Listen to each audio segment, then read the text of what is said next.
Já estamos de volta com o seu programa Estilo de Vida e agora a gente vai responder a pergunta do Elzimar Marques. Ele falou a respeito do que nós devemos fazer quando acontece a queimadura, doutora. Os primeiros socorros, digamos assim, o que a gente pode responder para ele? Bom, o que a gente tem que ter em mente é, de acordo com o agente que está ocasionando aquela lesão, por exemplo, vamos falar de calor, de água quente, de vapor, de temperatura elevada. A primeira coisa que a gente tem que fazer é tirar o indivíduo desse ambiente, seja qual for. Tentar afastar o indivíduo desse ambiente nocivo ou desse agente que está incidindo sobre a pele, né? Ou seja, cortar a progressão da fonte de calor, tá? Se você deixa aquela fonte de calor em contato com a pele, a tendência é desse calor progredir e aumentar os danos nos tecidos. Então, a primeira providência é afastar. Feito isso, nós temos que inibir a progressão dessa onda de calor, resfriando a pele. Água corrente, de preferência, na área queimada, né? Água corrente e, o que é mais importante, evitar qualquer substância de uso doméstico. Você comentou, será-se manteiga, pasta dental? De forma alguma, isso é completamente contraindicada por um único motivo. Essas substâncias, elas vão penetrar através da pele, que vai estar com a barreira prejudicada, né, agredida em função do agente térmico, e essas substâncias podem propiciar disseminação de bactérias, de fungos, de vírus, porque não são substâncias estéreis, obviamente. Então, você aumenta o risco de infecção e de contaminação secundária na área lesionada usando esse tipo de coisa. Resfriar, afastar o agente causal são as primeiras medidas, as mais importantes. Feito isso, dependendo da extensão dessa queimadura, se ela for maior, levar imediatamente o indivíduo a um atendimento médico, né? Porque, como eu disse, a onda de calor ou de dano, ela vai se propagar e isso tem que ser interrompido. Agora, o que muitas pessoas relatam, doutora, é que, por exemplo, a pasta dental colocada no local da lesão, no caso, se referindo a de primeiro grau, que houve só uma vermelhidão no local, ela promove um alívio, promove uma sensação boa devido à substância, a hortelã aumenta que ela contém. Na verdade, mas isso pode Mas é como eu falei, danos, né? existem medicamentos específicos para promover esse alívio. Como você está em casa e não tem naquele momento acesso a esse medicamento, a providência correta é resfriar o local com água corrente. Nada de pasta dental, tá? Se você, claro, tiver algum medicamento específico, você poderia usar, mas não é o caso de pasta dental. Existem, por exemplo, numa queimadura de primeiro grau, você utiliza, além do resfriamento, cremes à base de corticoide, né?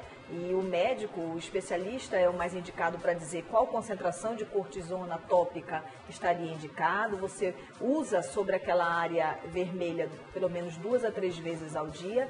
Isso inibe o ardor, o desconforto. Por quê? Porque inibe a reação inflamatória local. Mas pasta dentária, não. Bom, doutora, tem uma outra pergunta da Maria de Fátima. Produção, coloca no ar pra gente a pergunta da Maria. Meu nome é Maria de Fátima. Eu gostaria de saber como posso tratar queimaduras solares. E ela fala, doutora, a respeito do tratamento da queimadura solar. O que fazer nesses casos? Então, o sol, através da radiação ultravioleta, ele pode gerar danos muito importantes na pele. Dependendo do tempo que você ficou exposto, do horário do dia, né? Tem gente, por exemplo, isso é comum a gente atender no consultório dermatológico, tem gente que dorme no sol e quando acorda está com a pele do corpo inteira tostada, extremamente avermelhada. Bom, essa pessoa, né? Primeira coisa, resfriar a temperatura corporal, que deve estar bastante elevada. Esses pacientes fazem uma hipertermia, um aumento da temperatura corporal em função do grande tempo exposto à radiação ultravioleta. Essa pele vai ficar ardendo, com ardência, vai ficar ressecada e bastante avermelhada. Então, diminuir, imediatamente retirar esse indivíduo da exposição solar, Diminuir a temperatura corporal podem ser feitas compressas com águas frias, não geladas, água fria, e usar emolientes e hidratantes com ação calmante na pele, que tem que ser orientado pelo médico. Mas a nível doméstico, tirar esse paciente da exposição, essa pessoa, e fazer compressas para diminuir a temperatura corporal. Bom, doutora, por que acontece esse processo? Depois dessa pele ficar avermelhada, dolorida, ela fica bronzeada. Por que ela muda de cor? Porque quando a gente se expõe à radiação ultravioleta, Nádia, a primeira ação na pele é a ativação dos melanócitos. Os melanócitos são as células que dão a nossa cor da pele e eles são ativados em função da radiação ultravioleta. Só para vocês entenderem, quando nós, como dermatologistas, vamos fazer qualquer procedimento de abrasão, de tentativa de troca celular para melhorar a qualidade da pele no indivíduo bronzeado, nós ficamos extremamente temerosos e muitas vezes nem fazemos esses procedimentos em indivíduos bronzeados. Por quê? Porque nós dizemos que quando o indivíduo está bronzeado, o melanócito ele está hiperativado, hiperirritado, vamos dizer assim, e ele vai responder a qualquer estímulo, seja ele no sentido médico, para trocar a pele, para fazer um peeling, por exemplo, ele vai responder com mais atividade melanocítica e, consequentemente, formação de manchas. Então, o que acontece? Hiperativação de melanócito em função da radiação ultravioleta. Por isso, o bronzeamento que tantas pessoas querem e buscam. Só que isso é algo danoso à pele, bastante danoso. Por quê? Porque propicia, além da ativação do melanócito, a degradação das fibras colágenas, o envelhecimento cutâneo, ou seja, bronzear não é algo saudável. Bom, doutora, a gente tem a terceira pergunta direto da rua. A produção, coloca pra gente aí, por favor. Meu nome é Charles. Eu gostaria de saber o que eu faço durante uma queimadura ocasionada por óleo quente. Bom, o nome dele é Charles e ele quer saber como é que ele faz para tratar uma queimadura ocasionada por óleo quente. Da mesma forma, o óleo quente é um agente térmico, né, de grande intensidade, nunca esfregar o local, atritar. Normalmente o óleo quente, dependendo da área e do tempo em que aquilo foi em contato com a pele, pode aprofundar um pouco mais, formar, portanto, uma queimadura de 2º grau com formação de bolha.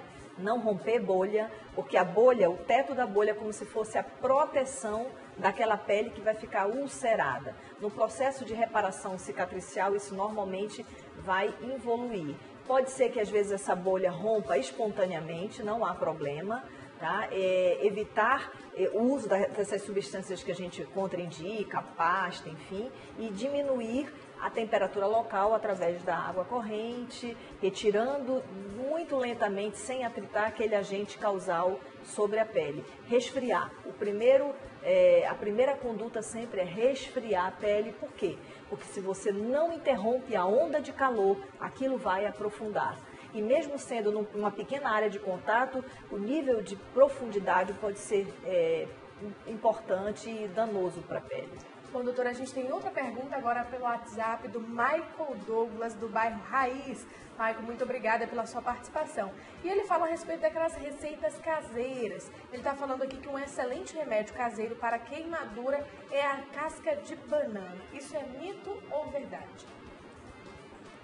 Essa a gente nunca tinha ouvido falar. Casca de banana, eu confesso que eu também nunca tinha ouvido falar. O que eu ouço muito falar é substâncias que dão esse alívio, como você relatou da pasta que tem mentol, cânfora, enfim, substâncias que promovem uma sensação de gelado, né?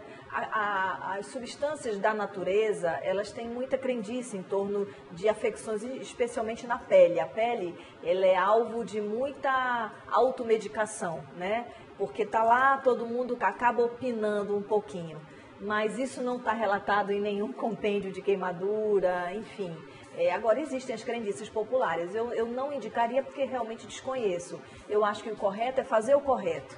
Afastar o agente térmico, lavar abundantemente a área afetada, tentar resfriar aquele local e procurar auxílio médico para o uso de medicamentos anti-inflamatórios tópicos. Bom, doutora, muito obrigada pela sua participação no programa Estilo de Vida. Volte sempre e até a próxima. Com o maior prazer, Nádia. Estarei sempre que precisar. E para você de casa, não saia daí que o programa Estilo de Vida vai para um breve intervalo, mas daqui a pouquinho a gente volta. Até lá.